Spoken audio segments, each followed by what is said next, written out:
మనతో పాటు ఒక చిన్న పాప కూడా ఇక్కడ ఈ ఉద్యమంలో పాల్గొన్నది. నీ పేరేంటమ్మా? రోహిణి. ఏ క్లాస్ నువ్వు? 6th. ఎందుకు వచ్చినావు ఇక్కడికి? నేను జస్ట్ చూడడానికి వచ్చినా కానీ నాకు ఇట్లాంటి ఆపర్చునిటీ వస్తుందని నేను అనుకోలేదు, చెప్పడానికి కూడా. నాకు ముందు మా డాడీ కూడా అది గ్రూప్ ఉంటుంది, ఓనర్ గ్రూప్ అని, దాంట్లో వాళ్ళు మెసేజ్ పంపించారనమాట. అది వాళ్ళు కట్ చేస్తున్నారని, స్ట్రైట్ లైన్లో కట్ చేయట్లే, క్రాస్ ఇట్లా వీ షేప్లో కట్ చేస్తుంది. అందులో మా ఇల్లు కూడా పోతుంది కొద్దిగా, మా ఫ్రెండ్స్ ఇల్లు కూడా పోతుంది. నేను ఏమనాలి, నా ఫ్రెండ్షిప్ గురించి నేను ఏమనాలి ఇప్పుడు, నన్ను ఏం చెప్పాలో అర్థం కావట్లేదు. నేను మా ఫ్రెండ్స్తోని 8 years నుంచి ఉన్నా.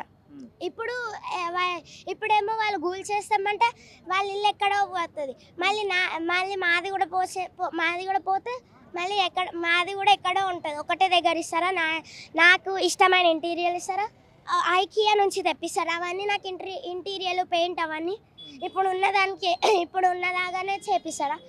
నాకు ఇష్టం ఉన్న వెంటిలేషన్ నాకు కావాలి, వెంటిలేషన్ మాకు ఇష్టం అంటే మాకు కావాలన్నమాట, అది కంపల్సరీ. ఇప్పుడు మాకు చాలా వెంటిలేషన్ వస్తుంది మా బాల్కనీ నుంచి. డబుల్ బెడ్రూమ్ ఇవన్నీ ఉన్నాయా మరి? ఎందుకుంటే అక్కడ మాకు నేచర్ దగ్గర ఉంటుందా, మూసీ రివర్ దగ్గర ఉంటుందా, ఎంత ఫెసిలిటీస్ ఉంటాయా అన్నీ వేరే దగ్గర. ఇప్పుడు కరాటే కూడా వస్తారు, స్కేటింగ్ వాళ్ళు వస్తారు, డాన్స్ వాళ్ళు వస్తారు, మ్యూజిక్ కూడా నేర్చుకోవచ్చు. గేటెడ్ కమ్యూనిటీనే ఎంతమంది ఉంటుంది. గణేష్ సెలబ్రేషన్స్ బాగుంటాయి, మళ్ళీ దీపావళి సెలబ్రేషన్స్ బాగుంటాయి. దాంట్లో మళ్ళీ న్యూ ఇయర్ అయితే వేరే లెవెల్, అసలు అందరం డ్యాన్స్ చేస్తాము, అది ఒక వేరే ఎంజాయ్. నా లైఫ్లో అది మిస్ అయిపోతావు అంటున్నావా?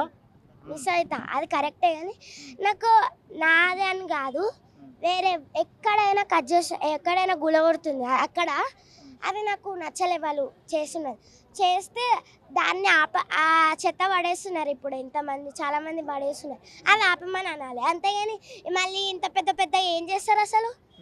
వరదలు వచ్చినాయంటే అమ్యూజ్మెంట్ పార్క్ పోదా, మొత్తం చెరువులు కట్టుకుంటే ఇళ్ళన్నీ లోపలికి వస్తాయి కానీ నీళ్ళు, అందుకే గవర్నమెంట్ ఇట్లా చేస్తుంది కదా. కానీ ఏమో ఇప్పటిదాకా 8 years నుంచి ఉంటున్నాయి, ఏమన్నా వచ్చినాయా? రాలే. ఎందుకంటే మేము దూరం ఉన్నాము, మళ్ళీ హైట్ ఉంది మాది అపార్ట్మెంట్ కాబట్టి రాలే. దూరం ఉంటే ఆఫీసర్లు మీకు ఎందుకు నోటీస్ ఇచ్చారు? అదే ఆయన ఇష్టం కదా, ఇంకా మొత్తం అదే రేవంత్ రెడ్డి ఇష్టం కదా.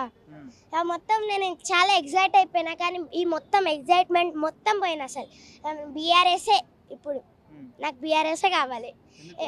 మధ్యలో నుంచి పోతుంది కదా, అది నాకు బీఆర్ఎస్ఏ కావాలి అంతే. రేవంత్ రెడ్డి అంటే ఇష్టం లేదా? ఇప్పుడు ఉన్నది కూడా పోయింది కదా, ఆయన తీసేసుకున్నాడు అంత. అందరు మనసులో ఉన్న ఆయన వాళ్ళు గెలిపించి కాంగ్రెస్ని, మళ్ళీ ఇప్పుడు ఈయన ఇట్లా చేస్తే అడ్వాంటేజ్ తీసుకుంటున్నారు అని అర్థం కావట్లే. మీ ఇంట్లో కూడా ఓటేసినట్టున్నారు, మీ మమ్మీ డాడీ కేసీఆర్ కంటే మంచిగా చేస్తాడని చెప్పి ఓటేసారు కదా రేవంత్ రెడ్డికి.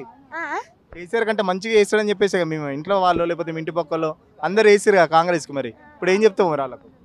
నెక్స్ట్ టైం నుంచి ఇంకా ఏదు అని అనుకుంటున్నాను. ఆయననే ఇండైరెక్ట్గా ఏమనుకుంటున్నా అంటే నెక్స్ట్ టైం నన్ను ఏమంటారు విన్ కానియద్దు అని అనుకుంటున్నారేమో అని అనుకుంటున్నాను. ఇంకా 5 ఏళ్ళు ఆయనే ఉంటా అంటుండు. కాంగ్రెస్ ప్రభుత్వం వస్తాడా, రేవంత్ రెడ్డి సీఎం, ఇంకో వచ్చే 5 సంవత్సరాలు కూడా నేనే ఉంటున్నా అంటున్నాడు. లేదు, ఇప్పుడు బీఆర్ఎస్ వాళ్ళు చేసిన కొన్ని కన్స్ట్రక్షన్స్ మధ్యలోనే ఆపేసి అది కూడా లాస్ వస్తుంది వాళ్ళకి. అది ఫుల్గా చేపియాలి, రోడ్స్ హైవేలు అవన్నీ ఫుల్గా చేపియాలి తెలంగాణలో.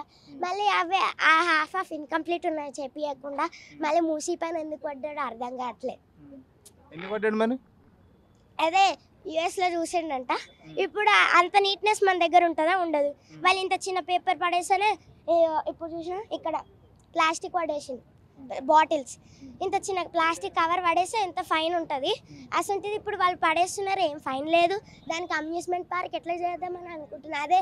అదే ఏమంటారు విలేజెస్లో తీసుకోపోతే ఆ నీళ్ళైనా వాళ్ళకి పొలంలోకి వాళ్ళకి యూజ్ అవుతాయి కదా, ఉట్టి ఉండకుండా అని నాకు అనుకుంటున్నాను. నీకు ఎవరు ఇష్టం మరి? నీకు బీఆర్ఎస్ ఎవరు ఇష్టం? హరీష్ సార్, కేసీఆర్, కేటీఆర్ కూడా. ఎందుకు? ఇప్పుడు కేటీఆర్ కూడా అది ఏమంటారు గారు కూడా చేశారు కదా, అది ఏమంటారు పార్క్ చేశారు కదా, గండిపేట్ పార్క్, మంచిగా చేశారు, అది ఓకే, నాకు నచ్చింది. ఇప్పుడు మరి రేవంత్ రెడ్డి కూడా అట్లే చేస్తా అంటున్నాడు, మంచి పార్క్ వేస్తాడు. అదే అక్కడ ఏం ప్రాబ్లం ఎవరికి రాలే కదా ఆయన చేస్తే, ఇక్కడ ప్రాబ్లం అందరికి ప్రాబ్లం తెప్పించి ఏం చేయడం అని అనుకుంటున్నా, అర్థం కావట్లే. అదే నాకు అది ప్రాబ్లం అవుతుంది అందరికి. మమ్మీ డాడీతో ఏం చెప్తున్నావు మరి? మామూలుగా ఇంట్లో మాట్లాడుకుంటారా దీని గురించి? టాక్ అయితే అవుతుంది చాలా రోజుల నుంచి. మరి కాలనీలో గేటెడ్ కమ్యూనిటీలో మీ పిల్లలు కూడా అనుకుంటారు కదా ఇల్లు కూల్చేస్తే, ఏమనుకుంటారు మీ ఇద్దరు మా పిల్లల మధ్య డిస్కషన్ ఏముంది? అంటే వాళ్ళు ఏమనుకుంటున్నారంటే ఇప్పుడు మళ్ళీ ఇలాంటి మంచి ఫెసిలిటీస్, ఇంత మంచి దగ్గరగా నేచర్, మా దగ్గర చాలా ప్లాన్స్ ఉంటాయి, చాలా పెట్టారనమాట ప్లాన్స్ కూడా. మళ్ళీ ఆ గేట్ నుంచి లోపలికి వెళ్ళచ్చు, చాలా బాగుంటుంది. అలాంటిది అంత మంచి అపార్ట్మెంట్ ఇంకోటి కట్టిపించి అప్పుడు అక్కడ అయ్యామనండి, అప్పుడు వెళ్తామని అన్నాను. ఫైనల్గా ఏం చెప్తావు రేవంత్ రెడ్డికి? ఇది స్టాప్ చేయాలి, లేకపోతే ఎవరైతే ఇల్లు గుల్లగొడుతున్నారో వాళ్ళకి డబ్బులు ఇవ్వాలి అంతే.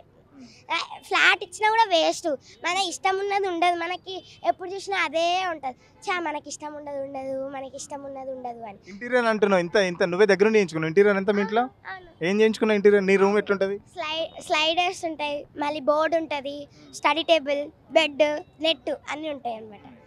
మొత్తం షెల్ఫ్స్ అవన్నీ నేను అంటే నా రూమ్కి నేను అది పెయింట్ చేపించిన, అప్పుడు సెలెక్ట్ చేసింది నేనే. సో మా డాడీ వాళ్ళు చెప్పించారు. అసలు నీ ఏజ్ ఎంత? 10 10 years. Delhi school of excellence.